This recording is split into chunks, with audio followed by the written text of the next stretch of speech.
It is great to be in Arizona. Thank you, thank you, thank you.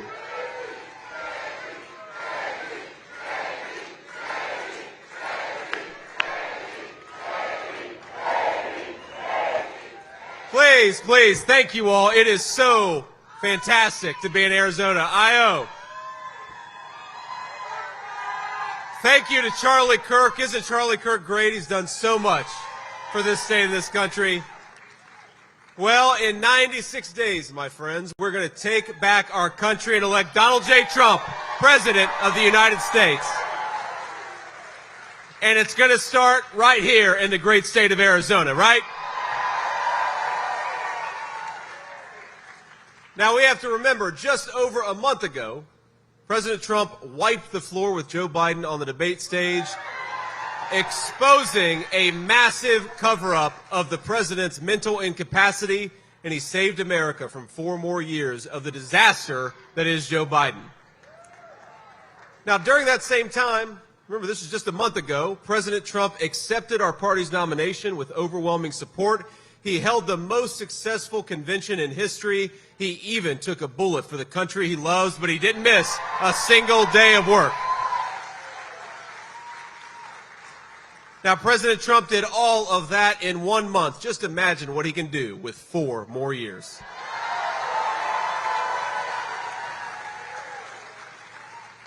The media, of course, is going to do everything they can to stop that from happening. We have some of our illustrious media back there.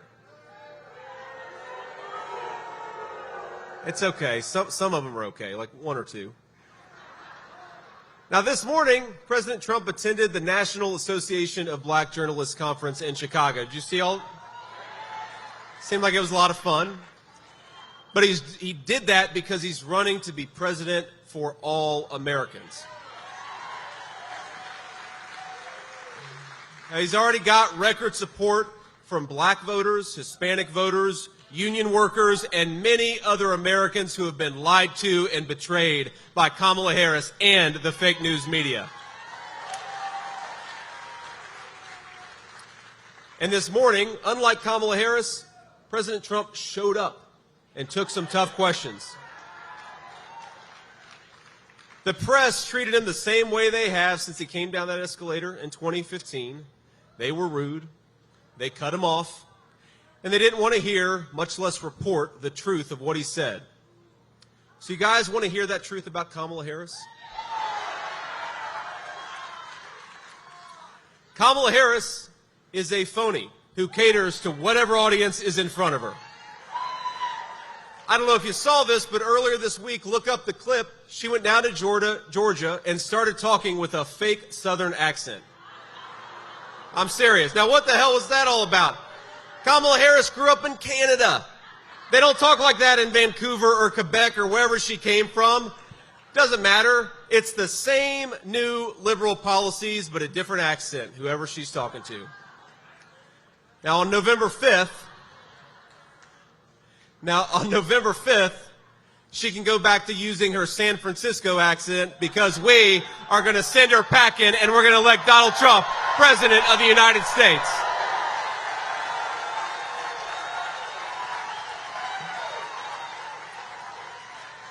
Now, it's funny what Kamala Harris does, but what she has done to this country is not a laughing matter. Just today, I heard that the Biden-Harris Department of Justice cut a deal with al-Qaeda terrorist Khalid Sheikh Mohammed to avoid the death penalty. It was reported today. Now, as someone who enlisted in the Marines to serve after 9/11, that is ridiculous, but it's not surprising. Now, just think about the point that we've gotten to. Joe Biden and Kamala Harris have weaponized the Department of Justice to go after their political opponents, but they're cutting a sweetheart deal with 9/11 terrorists. We need a president who kills terrorists, not negotiates with them.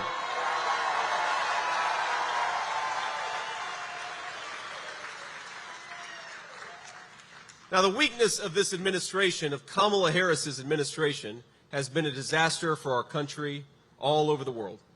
Now, there are so many examples we could talk about, but recent news comes out of Venezuela that they cut a deal with a dictator in Venezuela, and they offered in exchange that that dictator would have free and fair elections. And shocker, the Kamala Harris administration doesn't know anything about free and fair elections. So they're coddling dictators all over the world. We need to bring back American strength, and that means bringing back Donald J. Trump as President of the United States.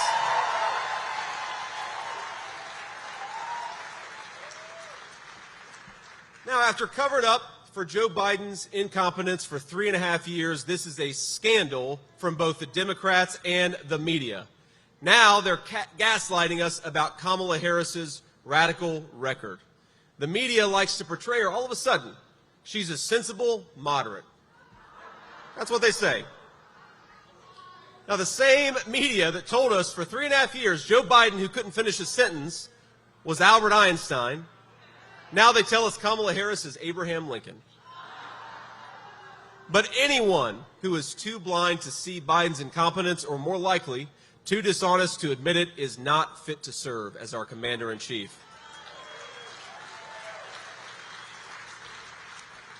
And the Democrat Party bosses, they've decided to install Kamala Harris as their new nominee. But think about this, she has not received a single vote for President of the United States. Now, the media calls this a coronation. I think we'd call it a coup. And in America, we don't crown our leaders, we vote for them.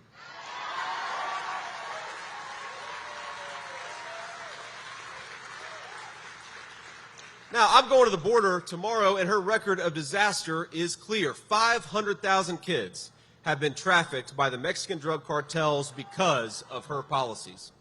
Hundreds of thousands of our citizens are dead from fentanyl overdoses because of her policies. Hardworking Americans cannot afford groceries because of her policies. Now, the media wants to call her a moderate, but here's a fact check for the fake news. Kamala Harris was the most liberal senator in the entire United States Senate. She is a dangerous San Francisco liberal, and thanks to the people in this room, she is never going to be the President of the United States of America.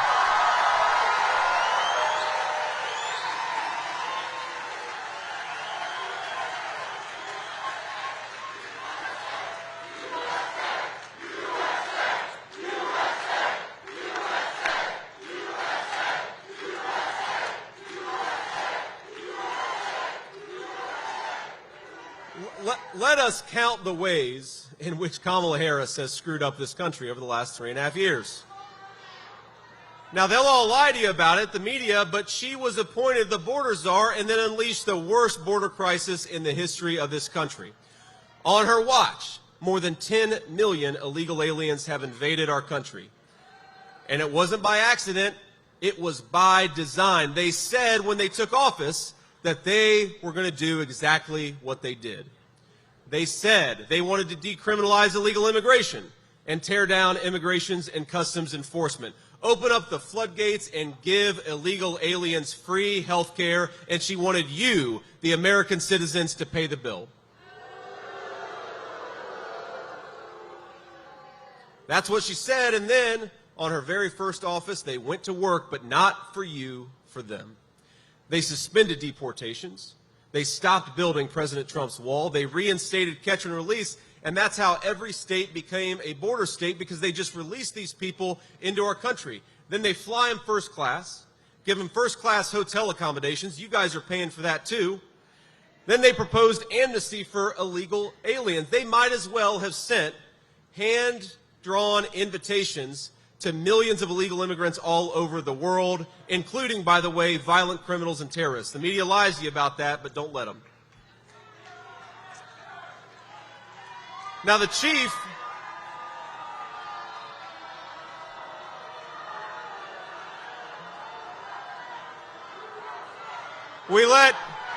there we go.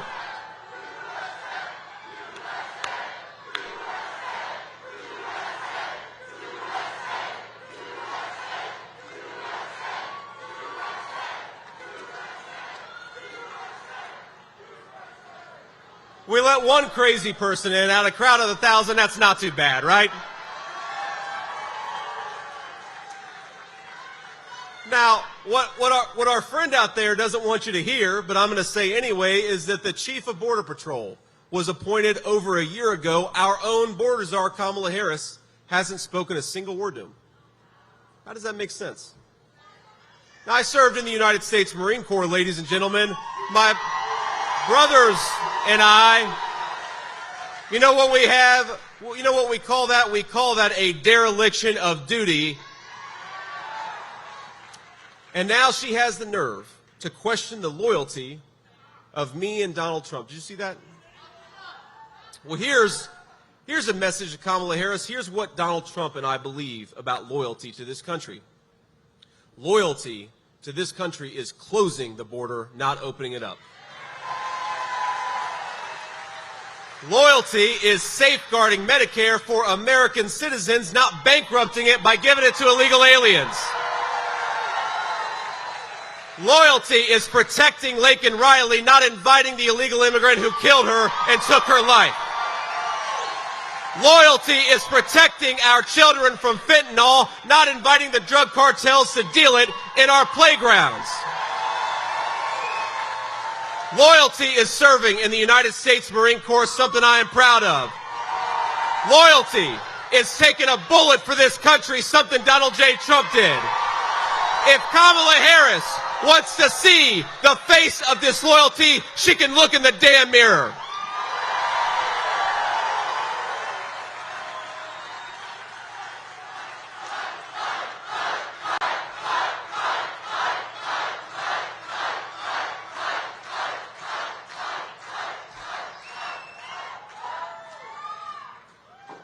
This is a great crowd.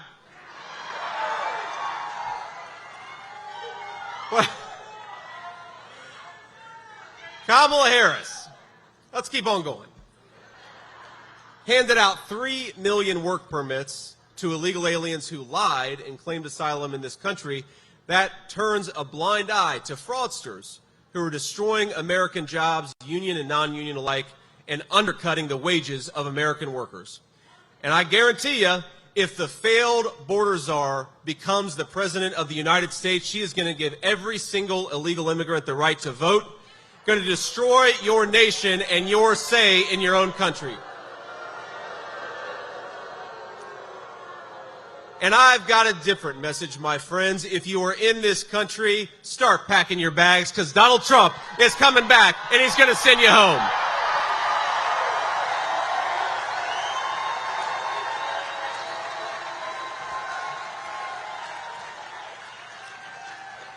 My friends, it is time to put the interests of the citizens first. The interests of American citizens should be the priority of our leadership. That used to be common sense. We may have disagreed with the Democrats 20 years ago, but they at least agreed that we're supposed to put the interests of our citizens first. Now, we are grateful to have some great Republican leadership in the state of Arizona and all across our country who are committed to this basic principle that our leaders should care about our own citizens. So I'm going to give a shout out to a few of them. Arizona Republican Chairwoman Gina Swoboda. Where's Gina? There's Gina. We got Glendale Mayor Jerry Weirs. Where's Jerry? Jerry. We have got some great congressmen in the state of Arizona. We've got Eli Crane. Where's Eli?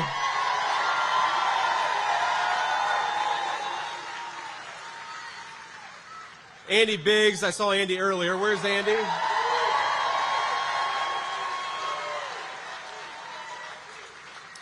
Where's Paul Gosar? Love Paul Gosar. We've got a great congresswoman in this district, I believe, Debbie Lesko. There's Debbie. She's not from Arizona, but she is a superstar. Congresswoman Anna Paulina Luna. We heard from her earlier. There she is. We've got Arizona State Senate President Warren Peterson. There's Warren. Warren. We've got State Senator Janae Shamp. Where's Janae? Janae.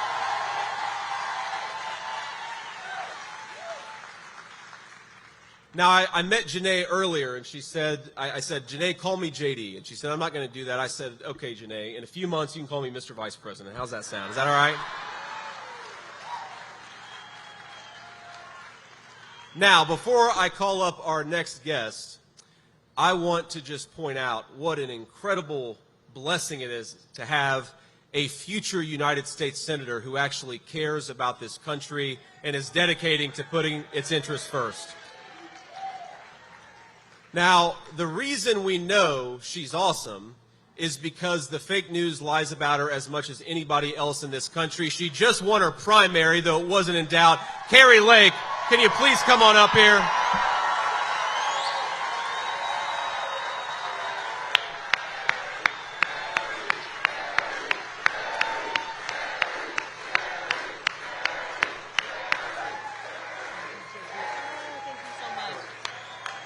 Oh my goodness.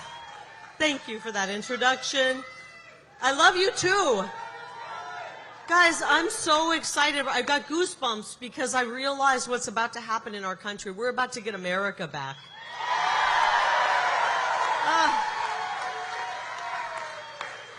And this mama bear is ready to get America back. I don't know about you guys. I got to tell you a quick story about Senator Vance. When I was thinking about running, I decided I wanted to go and talk to some people who were in the Senate. And did you know you were the first senator I talked to? Remember that day in your office? He invited me into his office, and he said, Kari, you're going to hate the swamp. But because I know you're going to hate the swamp, we need you in the swamp. We need people who don't love Washington, D.C. to go to Washington, D.C.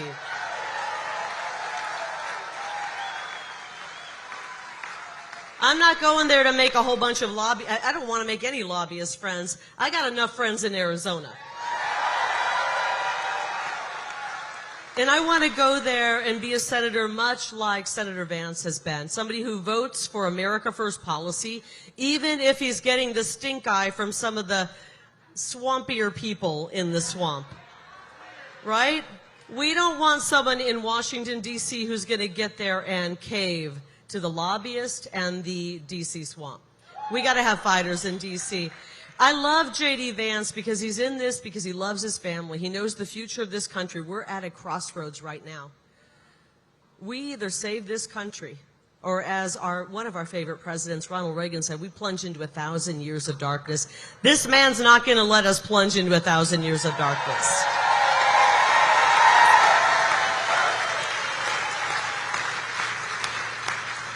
I told all of you when I spoke earlier, we have 3.5 months to fight what 3.5 years of Biden and Kamala have done to this country. And I think you can see the enthusiasm. I think we're going to win this one, don't you? Yeah. Let's do everything in our power to get President Trump and J.D. Vance as President and Vice President and Kari Lake as U.S. Senator. Let's go, Arizona! Let's go, Arizona! Trump, Vance, Trump, Vance, Trump, Vance, Trump, Vance, Trump, Vance, Trump, Vance, Trump, Vance, Trump. Wow. You guys are so lucky to get to vote for Kari Lake to be your next United States Senator. Wow. Just amazing. God bless you, ma'am. We do have some Ohio representation in this room, right? Now, here's one of the reasons I love Kari Lake. You heard her talk about the lobbyists in the swamp. For decades, politicians in Washington have sold out our country. When multinational corporations called their offices with those lobbyists, Kari, they traded American jobs for campaign cash. Now, they'd never admit this, of course. They wouldn't put it like that. They brag about trade deals and promise cheap products. They called it globalization, and that's what it was. American jobs went to some other part of the globe instead of staying here for our own citizens. And if it's up to Kamala Harris, it's going to keep on happening. She voted to preserve NAFTA, the very trade deal that sent American jobs to Mexico and turned American dreams into nightmares. And now she wants a promotion. Well, I think it's time to tell Kamala Harris, you're fired.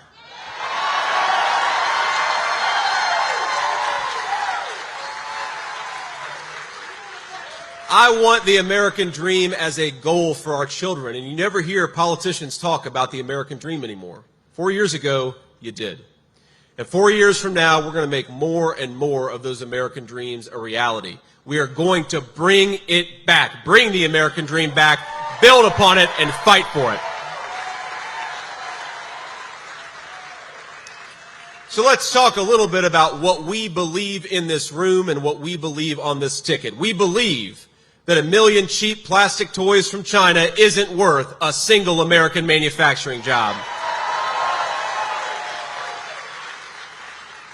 We believe that we're going to rebuild American factories, rebuild the American dream, and stamp more and more products with Made in the USA.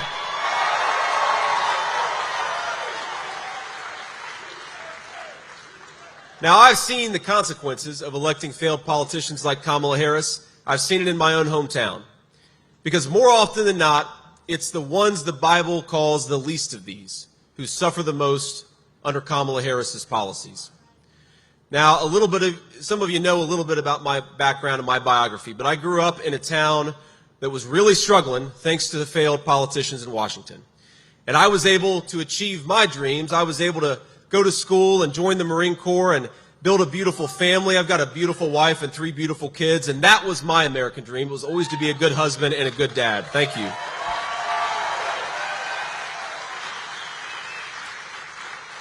Now, people ask, why did it work out for you? And a little bit of it's luck. A little bit of it is that we live in the greatest country in the world where big dreams are still possible, whatever side of the tracks you grew up on.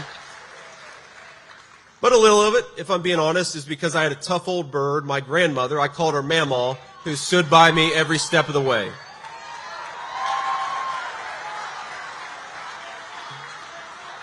Now,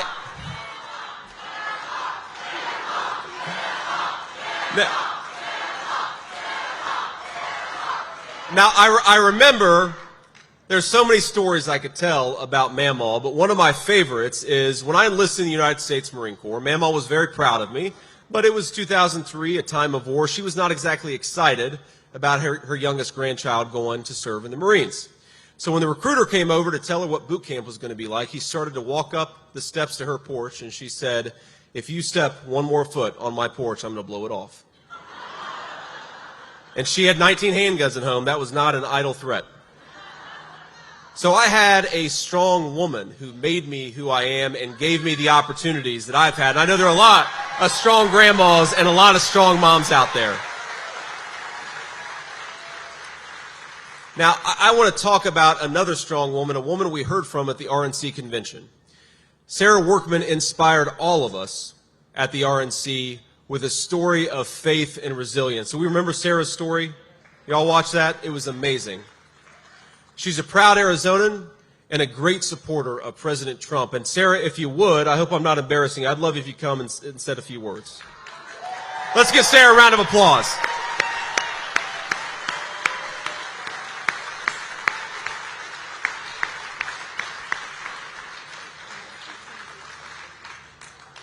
Oh, boy. Thank you, JD. Oh, wow. God is a trip, and that is my LA lingo for you. Okay. I've been very inspired by JD's story because it's one, I haven't personally had parents struggle with it, but my ex-husband has for almost 9 years now. And I have an 11-year-old son named Elliot, and so we've walked a really long, dark road dealing with his addiction and, you know, our divorce and all of that. But God is faithful, and I'm so thankful that we have Donald Trump and JD as examples for us, as people to represent us against, again, how I said earlier, that this is a battle of good and evil. And I'm so grateful. Again, JD is the American dream. His story is the American dream. It gives me hope to keep moving forward and be encouraged. I hope all of us are encouraged because Donald Trump and J.D. Vance are going to make America great again. So give it up for J.D.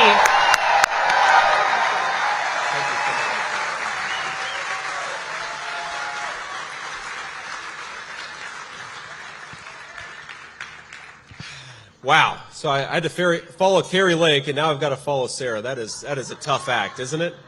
But look, what an amazing story. Thank you so much for sharing it with us. And I want to talk a little bit about just the American dream, because it is under threat in our country.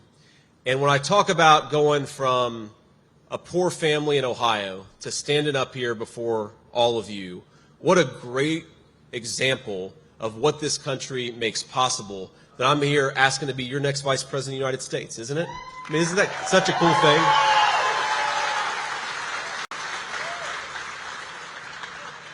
But I hate to say this, because Kamala Harris is such a disaster that the dreams we have for our country and for our families, they are on the ballot in November.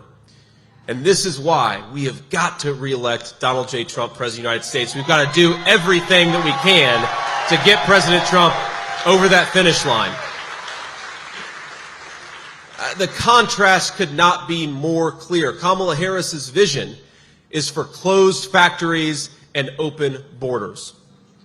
It's a government so big it can tell you what to do, but bank accounts that are getting smaller and smaller and smaller. Now, Donald Trump delivered. Not just talked about it. This isn't just his vision, it's what he actually did. He delivered rising wages and a strong border. What an amazing track record to run on.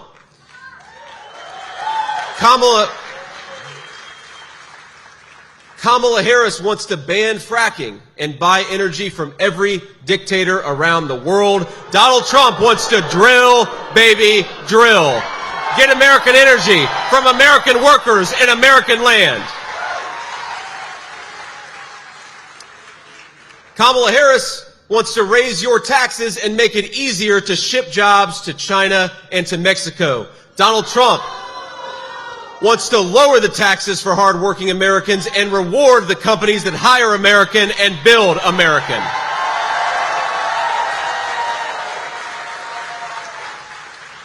Kamala Harris wants to defund the police and the violent criminals who make our streets less safe. Donald Trump, he's going to lock up the bad guys and back the blue, which is what all of us in this room believe.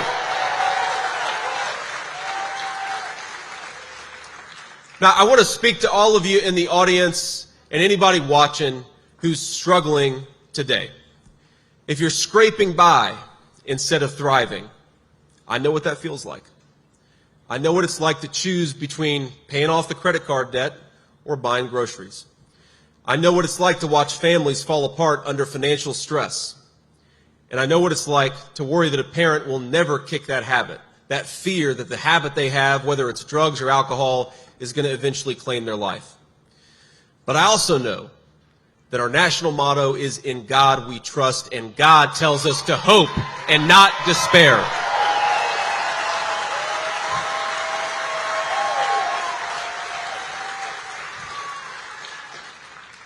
And while the media loves to lie about this movement and this party, this movement of ours is about a very simple idea, that we love this country enough to fight for a better future for our kids and our grandkids. That's it. It's simple.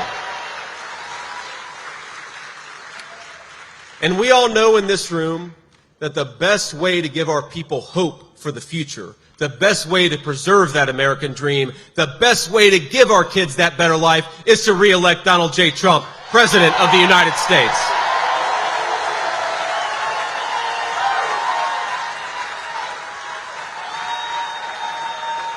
And Kamala Harris, she offers to lead us to a place of despair. So let me ask you, do we want open borders in this country? Do we want to bankrupt Medicare by giving it to illegal aliens? Do we want to defund the police? Do we want to ban fracking? Do we want a dangerous San Francisco liberal like Kamala Harris? Instead, in just a few months, Arizona is going to lead a great American restoration, a restoration of American safety, of American prosperity, and American hope. We're going to secure our border and stop the endless flow of drugs and crime into our communities. We're going to bring down the cost of food and housing so that young Americans can afford to start a family and put that family in a beautiful home. We're going to end the radical environmentalist nonsense and restore American energy dominance. We are going to turn this country into a manufacturing superpower once again. We're going to cut taxes for working families, including on tips for our servers and on Social Security for our seniors. We're going to secure peace through strength and make sure our allies do their part. We will, in short, make America great again. It's going to start in Arizona and spread like wildfire all across our country. Let's go elect Donald J. Trump, President of the United States. God bless you all, and thank you so much. I love you, Arizona. Thank you for having me.